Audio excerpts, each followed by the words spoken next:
Cienījamie latviski domājošie, vispirms es gribētu aicināt Aleksandrovu kungu tomēr atsaukt šo priekšlikumu. Kāpēc?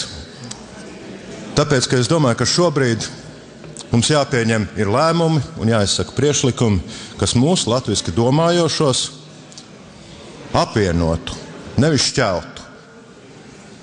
Es lieliski dzirdēju šeit pat no tā kreisā flanga, patiešām lieliski dzirdēju un sapratu arī to kontekstu, kas tur skanēja.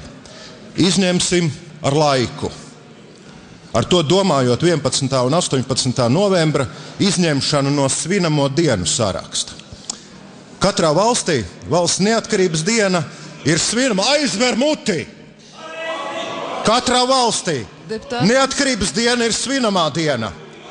Tātad ko Kabanovu kungs domāja ar 11. un 18. novembra izņemšanu no svinamo dienu statusa?